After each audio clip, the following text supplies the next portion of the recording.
Happy February, everyone. We're 1 month into the Solitaire season and have seen a bunch of strong strategies across the board surge into the spotlight in last month's Grand Prix. We've got a patch here to adjust some of the outliers from that tournament, as well as some changes coming to Eternal Flicker adjustments, leading into our very first Eternal Exhibition side event this month. Let's dive in. As always, there are links in the description below for your key resources to check out all things Revolution Custom Standard, such as the Custom Magic Discord server where you can get updates about and play the format against others, as well as check out all of the cool cards and sets that people in the community are designing. The Revolution Compendium, where you can look through the cards the curators recommend for consideration in your decks, sorted by card roles. The official LackeyBot format search, a Scryfall-like search engine integrated to the same website as the compendium, with tournament data complete with patch history and data on what decks a card is seeing play in. And finally, Escape from Limbo, a website using the GitHub framework set up by Canterbury Egg and showcasing the cards in the format with complete visual spoilers, a random card button, a sets catalog, and a built-in deck builder. Check out all of these spaces with the links in the description below. We've got 10 cards receiving changes in the core rotation, bringing small hits to 3 of the 4 decks from last month's top 4, as well as a couple other major performers in the field, plus 1 flicker being changed. That leads us into our Eternal changes, preparing us for the first Eternal Exhibition tournament, of course, by way of seeing 3 more flicker spells receive changes on that side, plus 2 new Eternal bans to further reinforce those changes. We'll dig into those flickers towards the end, but for now, let's talk Standard. We may be talking about most of the flickers later, but we'll start off the standard changes with the one getting hit in the current cycle. Brief Stop's been bumped up to 3 mana for a flicker that targets up to 2 creatures, enchantments, and or lands you control, and returns them to play immediately under their owner's control.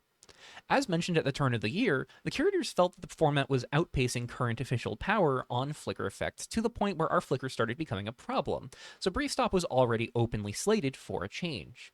As we'll get into later, this comes alongside the entirety of the Eternal changes for this review, and I think all of the flickers being changed, it's the one most likely to still have some relevance overall. Ghostly Flicker is far past its original printing in official Magic, and while it's been a hot minute since we got an official card riffing on that basic framework, we've seen Flicker starting to approach roughly this territory in recent official sets of either equal or higher power level. Brief Stop swapping out artifacts for enchantments is a simple but strong substitution given our format's history of potent enter triggers on enchantments, and the instant speed timing could still lead to some pretty nasty play patterns in Eternal with things like Finax's Touch and the Path of Finax, though I do think this will be a knock to Brief Stop's overall viability in current rotation. Up next, we have Mistrit Archivist, losing a point of toughness down to 0-4. This is a big deal for its ability to soak up damage on defense or attack safely, but most important is that its combat, more important than its combat potential, is that it now dies to Nightfall. Archivist's ability to survive Nightfall helped it climb up to the semifinals of the last GP, but now it's condemned to die to that languish should you ever choose to run it out before sweeping the board. It's still a solid value engine despite this change, though. You might just want a Nightfall on the second main moving forward so you can get the extra draw from Archivist's decoy ability before it dies. The most successful control deck of last month, however, didn't lean on Mistrit Archivist and Nightfall at all. Jeskai Battle Control surged up to the finals, only being taken out in a 3-game series against Mono Black midrange. Path of Scales was a major contributor to that deck's success, allowing you a burst of card advantage in the mid-game that could then reduce the amount of incoming damage once hit with at least 2 damage, and then copy up all of your removal and value spells when fully defeated.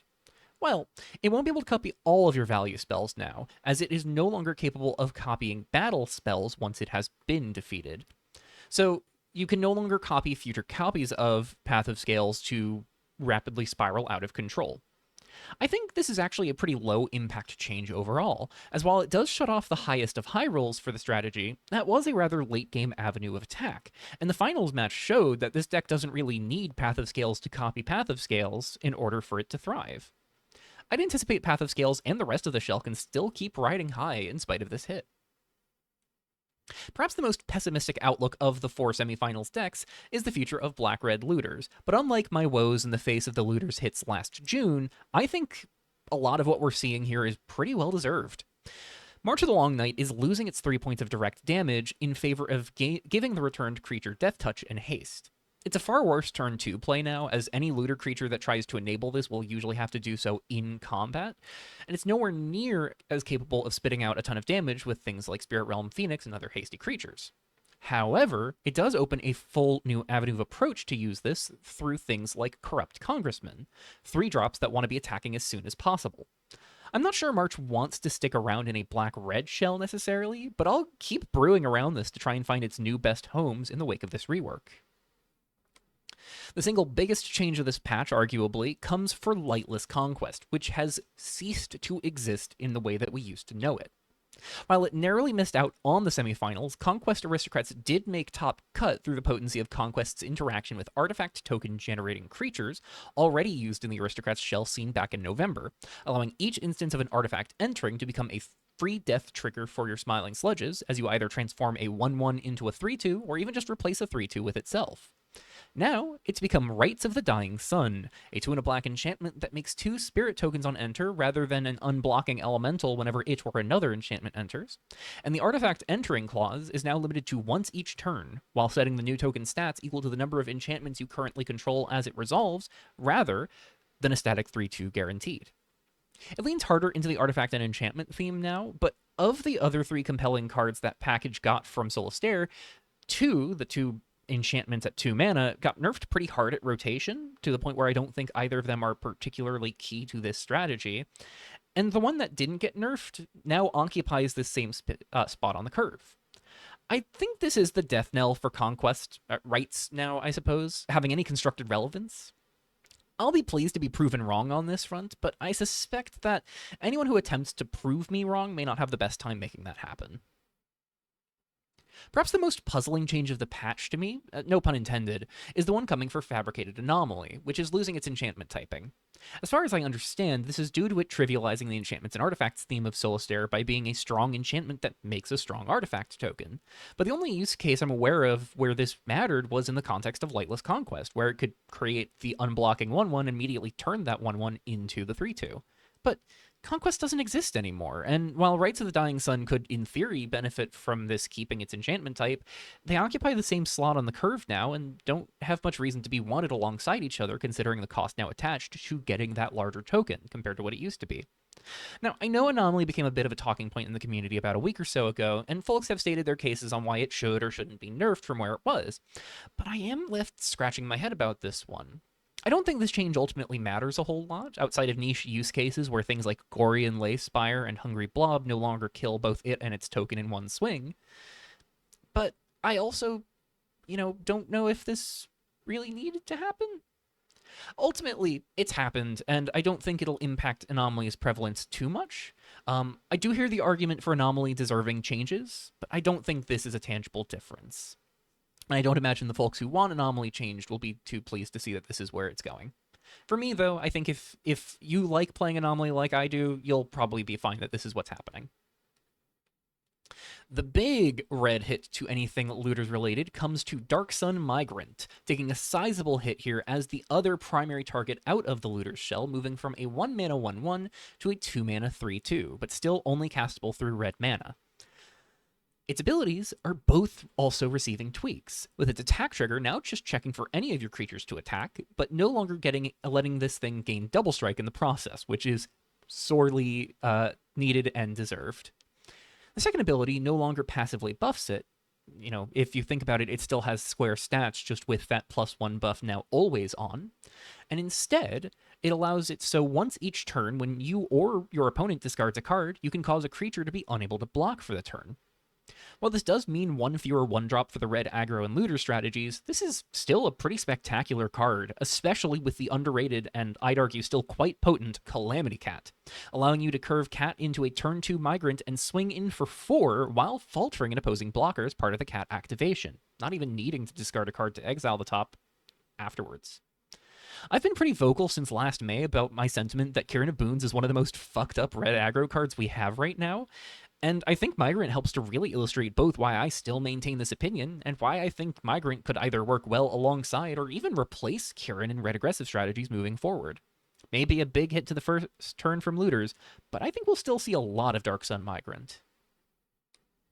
Advance of Fire and Faith is getting a rework here, dropping down to 2 mana and moving from a one-sided Pyroclasm to a riff on the recently printed Boulder Dash from Lorwyn Eclipsed, dealing 2 damage to any non-battle target when it enters and 1 damage to up to one other non-battle target as well.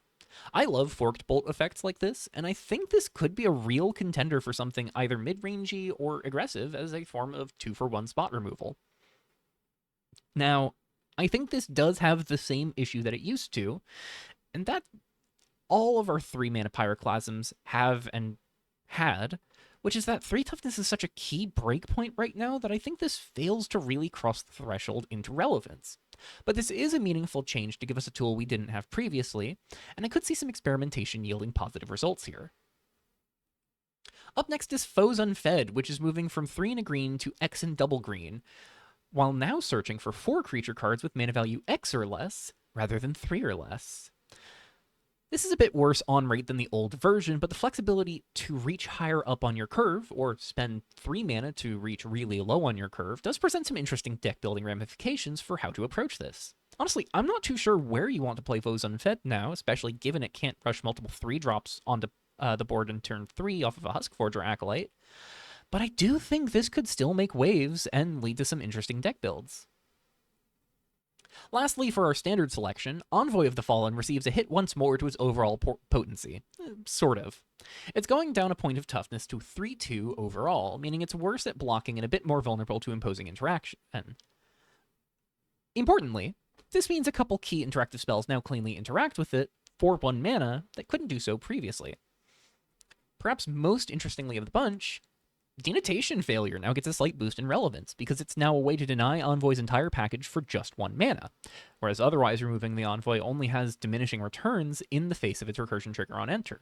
If you don't care about the value as much as the threat of that activated ability, you can lean on things like Magma Spray and Twilight Ambush now to pick it off the board, but otherwise I don't think this addresses the key functions of the card all that meaningfully, and I suspect we're fairly likely due for a 3rd month of Aristocrat prominence. Moving into Eternal, let's kick off with those 2 banned cards. Second X Radiance and Experimental Flight have one clear thing in common. They are, at least to my recollection, the format's only 2 flickers that can be cast for just a single mana. Seems like this could be a case of changes pending for later down the line, but they're off the table for Eternal play for now. And I think most people will not really mind this a whole lot. I loved Experimental Flight in particular, trying to blink out artifacts with particularly annoying effects, so I will miss being able to do so with Experimental Flight, but I think ultimately these are pretty reasonable, and they stay in line with the flicker changes we've seen and we're about to see moving forward. For the changes we're getting to Eternal, 2 of our 3 nerfs wind up pulling Eternal cards closer to where Brief Stop is landing, each with their own drawbacks in comparison. Survey What's Left is losing its ability to preserve control through the flicker, a welcome change considering we got to see how well those sorts of flickers still functioned with the temporary theft effects last December. Now, the only tangible difference between it and Brief Stop is that Survey demands you select 2 targets rather than up to 2, which doesn't feel like that big of a drawback considering you can just flicker out lands in a pinch, so this might just come down to preference. Travel to the Other Worlds also gets to look more like Brief Stop now, as their text box is now pretty identical. The only difference here is that Travel is still a sorcery, so just probably not as worth looking at as Brief Stop or Survey What's Left. Lastly, Start Anew is remaining at 2 mana, but it's being limited to targeting only creatures and enchantments, and only crystallizes if a creature enters under your control after being flickered this way, meaning if you flicker out something you've stolen, or you flicker out an enchantment, no bonus value for you.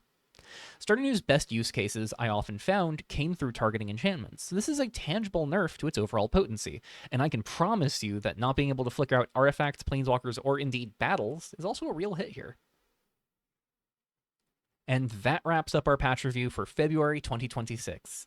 There are some real shakeups to be felt through some of the bigger decks last month, but plenty of powerhouses like Mono Black Midrange, Big Rakdos, Golgari Midrange, Selesnya Life Gain, Aristocrats, and plenty more all remain rather unscathed. And even a lot of the decks that were hit do still get largely the same play patterns they used to have without much issue. I'm curious to know how you all feel now that the patch is officially here, and I'm also excited to see what everyone's brewing for both the coming Grand Prix and our inaugural Eternal Exhibition tournament as well. Sound off on your thoughts in the comments below, and otherwise I look forward to talking about what this month may look like with all of you in the Discord. As always, links in the description below can help you join in the fun if you haven't already, and I'll see you all in the Revolution chat. Bye-bye!